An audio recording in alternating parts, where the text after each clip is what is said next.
Bonjour et bienvenue dans ce premier épisode Focus de Purpose Info, l'autre rendez-vous de la raison d'être. J'ai le plaisir de recevoir aujourd'hui Alicia Combaz, la cofondatrice de MEC.org. MEC.org est un acteur de la Civic Tech qui s'est donné pour mission d'engager la société civile dans la transformation positive de la société. Merci beaucoup Alicia d'avoir accepté de venir témoigner dans Purpose Info. Merci Clarence. Je vous en prie. Et pour commencer ce débat, est-ce que vous pourriez nous détailler la mission et les valeurs de MEC.org et nous dire si vous avez défini une raison d'être? Alors, MEC.org, c'est une entreprise qu'on a créée il y a 5 ans avec Axel Beucher. Et vous l'avez très bien dit, on s'est créé autour de cette idée d'engager massivement les citoyens dans la transformation positive de la société. Donc, c'est vraiment cette mission qui nous anime et on a érigé 2 principes autour de cette mission. C'est celui notamment de réconcilier les citoyens autour de leur part commune, et on va parler peut-être aujourd'hui de la notion de consensus. Et il y a un autre principe qui nous anime, c'est d'utiliser la force de la société civile pour créer des projets à impact. Donc on a cette mission qui est un peu notre raison d'être. Alors, c'est vous l'expert, la différence entre mission et raison d'être. Peut-être qu'on y reviendra, mais en tout cas, nous, on englobe le tout dans cette phrase forte d'engager massivement les citoyens dans la transformation positive de la société et de manière très concrète, très opérationnelle, parce que c'est bien beau d'avoir peut-être une raison d'être, une mission, mais à un moment donné, il faut faire ses preuves. Nous, on a construit 2 plateformes. Une plateforme de consultation citoyenne qui permet d'engager justement massivement les citoyens autour de sujets d'intérêt général, et également une plateforme de concertation qui permet de prendre ces priorités citoyennes issues des consultations et de les transformer en actions concrètes, impactantes, déterminantes à l'échelle nationale si on est sur des sujets nationaux. Merci beaucoup. Je crois effectivement que ce qui importe au-delà des termes, mission, vision, raison d'être, c'est de les faire vivre.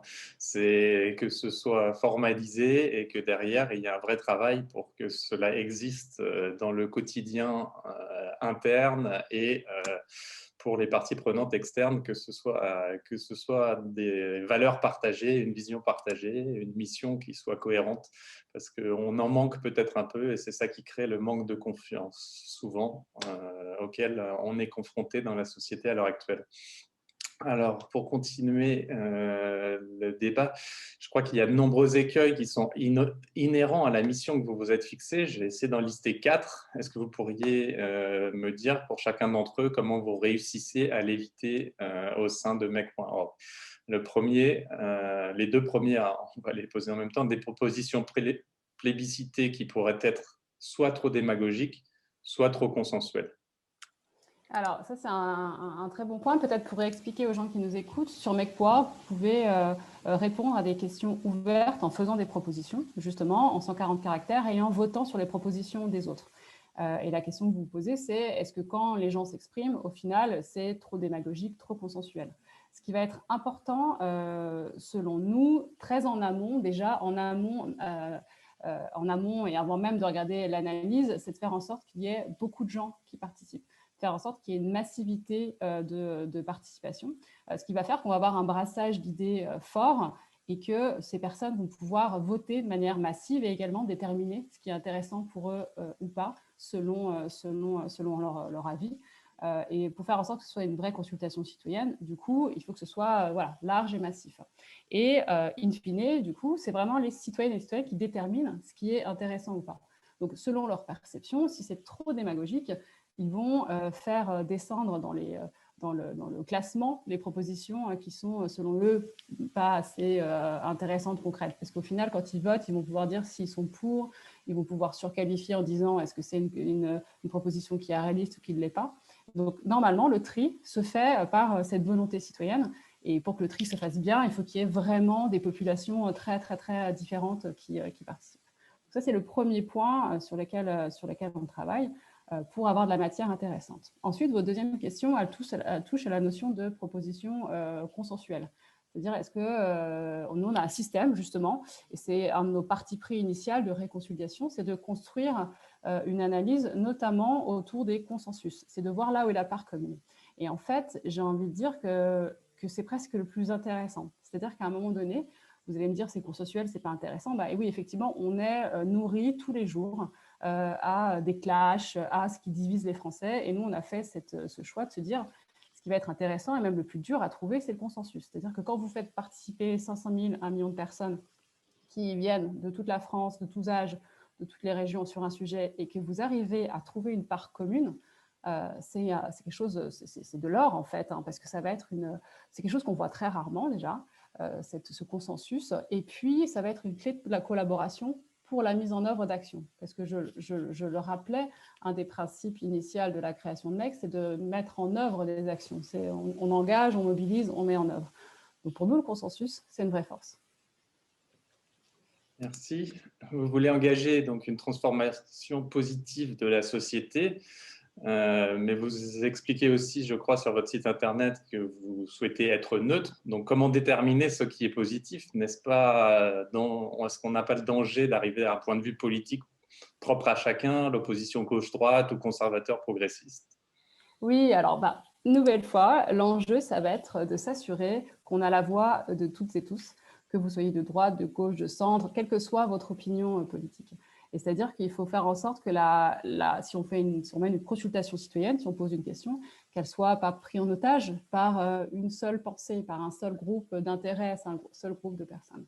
Donc nous, ce qu'on va faire, c'est qu'on va faire une promotion très forte de la consultation. On va aller chercher les gens là où ils sont sur les réseaux sociaux, ils sont dans les médias, et on va leur dire, venez participer à cette consultation, vous êtes tout à fait légitime, on va faire en sorte que le processus pour participer soit très simple, je vous l'ai dit, c'est vous votez, vous faites des propositions, vous vous sentez légitime, et dans ce cadre-là, on va avoir les voix de toutes et tous, donc une nouvelle fois, quel que soit le bord politique, et à partir de là, vous allez pouvoir mettre d'accord sur certains sujets, des gens qui ne se seraient jamais parlé ou qui ne seraient jamais mis d'accord parce qu'ils auraient commencé la conversation par leur désaccord. Et donc voilà, c'est comme ça que nous, on aborde cette transformation positive, c'est par cette première réconciliation, c'est par le fait qu'on montre le consensus et qu'ensuite on arrive à mettre autour de la table les gens, alors même que jusque-là, ils seraient peut-être restés dans leur bulle respective. Peut-être un exercice intéressant. Et pour conclure sur les écueils possibles, je crois qu'il y a une progression des outils sémantiques de l'intelligence artificielle qui vous aide à réaliser ce travail, mais qui est extrêmement lente à décoller, alors que ça serait la condition nécessaire pour permettre une analyse en finesse des contributions des citoyens. Comment est-ce que vous faites face à cette lenteur des progrès de l'intelligence artificielle? Alors, c'est vrai qu'il est bon de rappeler que nous, on reçoit beaucoup de propositions, beaucoup de votes, et que c'est des éléments en data science qui vont nous permettre d'objectiver les résultats de la consultation et d'en conclure notamment des choses, voilà, dans les conclusions les plus objectives possibles. Donc aujourd'hui, la manière dont ça se passe, c'est qu'une proposition qui est déposée sur notre plateforme, elle va être modérée déjà par de l'humain. Il y a des humains qui vont regarder chacune des propositions, qui vont regarder si elle correspond à notre charte de modération, qui vont également mettre des tags de thèmes sur chacune des propositions. Et la machine, elle va permettre d'aller plus vite et au-delà d'aller plus vite, d'objectiver notamment les thèmes auxquels sont rattachées chacune des propositions pour qu'à la fin, on ait bien des groupes homogènes et qu'on ait une vision, une nouvelle fois, très claire de quels sont les thèmes les plus cités, les thèmes les plus plébiscités, quels sont les acteurs et les solutions qui sont cités dans la consultation, voilà, pour in fine faire quelque chose de cette consultation, qu'on ait écouté, mais qu'on puisse agir ensuite. Donc nous, aujourd'hui, par rapport aux outils d'analyse, c'est plutôt, on est plutôt porté par la data science. On ne ressent pas, en tout cas, ce que vous décrivez comme cette lenteur. Toute la partie analyse sémantique, on a un champ, pour le coup, on trouve assez grand d'outils qui nous permettent d'optimiser et d'être le plus objectif possible et le plus clair possible dans ce qui ressort de nos consultations. Très bien, ça fait plaisir à entendre parce que oui, moi, les retours que j'ai avec certains partenaires, c'est qu'une bonne partie des outils d'intelligence artificielle sont quand même encore… on a du mal à franchir un cap sur cette analyse sémantique. Oui, en fait, nous en interne, on a vraiment beaucoup de data scientists qui vont mélanger à la fois différentes approches, inventer de nouvelles approches. Donc, le terrain de jeu est encore assez vaste avec voilà, toutes les méthodes de natural language processing qui permettent voilà, de faire ce qu'on appelle de l'analyse sémantique. On n'est pas encore bloqué. Alors, peut-être que dans 6 mois, on s'en reparle et on commencera à avoir certaines limites. Mais aujourd'hui, on est vraiment dans un champ assez ouvert. Merci. Et donc, pour conclure, comment faites-vous pour analyser les signaux faibles de ces consultations? Alors ça, c'est un très bon point parce qu'à l'issue d'une consultation, on va effectivement produire une analyse. Les signaux qu'on appelle les signaux forts, pour nous, ça va être plutôt les consensus. On va également voir les controverses, là où il y a 50% de gens qui sont très d'accord et 50% de gens qui sont très d'accord. Et on va également voir les signaux plutôt repoussoirs. Hein. C'est un peu comme ça qu'on les décrit, là où tout le monde s'accorde à dire qu'il ne faut rien faire et que c'est une mauvaise idée d'avancer dans cette direction-là. Et les signaux faibles, eux, ils sont plutôt dans le cadre des consensus. C'est plutôt des idées qui sont portées, mais de manière un petit peu plus discrète que par rapport aux signaux forts. Donc, nous, on les intègre tout simplement dans nos analyses au même titre que les signaux forts. Ce qui est intéressant, c'est de voir si ces signaux faibles deviennent des signaux forts au cours du temps. Parce que du coup, nous, ça fait 5 ans qu'on existe. On regarde un petit peu comment évoluent les idées.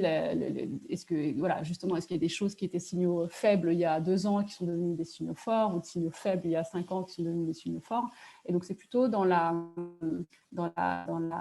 vision sur le long terme ou le moyen terme qu'on suit ces signaux faibles. Et donc, par exemple, les sujets environnementaux sur la réduction des plastiques qui, pour il y a 5 ans, étaient potentiellement des signaux faibles qu'on voyait arriver, sont aujourd'hui en plein boom c'est vraiment des signaux forts. Pour le coup, là, on voit énormément de sujets autour de cette réduction des déchets et des plastiques dans nos consultations.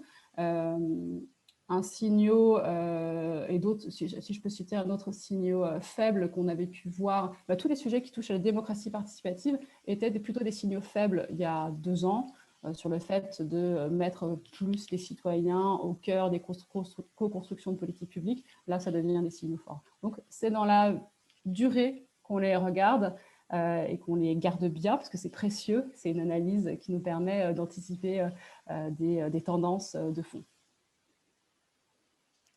Je vous remercie, ça donne plein d'éléments très intéressants. Si vous voulez peut-être conclure sur la consultation actuelle ou la prochaine pour donner envie à nos auditeurs de venir contribuer et donner leur avis.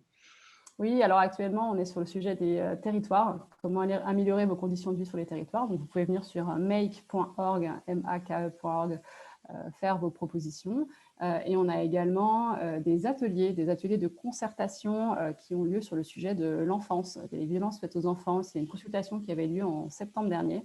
Et là, on transforme les idées citoyennes plébiscitées en actions à impact concret pour lutter contre les violences faites aux enfants. Ça commence demain. Et dans les prochaines semaines, vous allez pouvoir regarder les projets qui ressortent de ces ateliers, les commenter, et potentiellement aussi participer à ces ateliers si ça vous intéresse. Donc, toutes les informations sont sur make.org. Eh bien, merci infiniment, Alicia.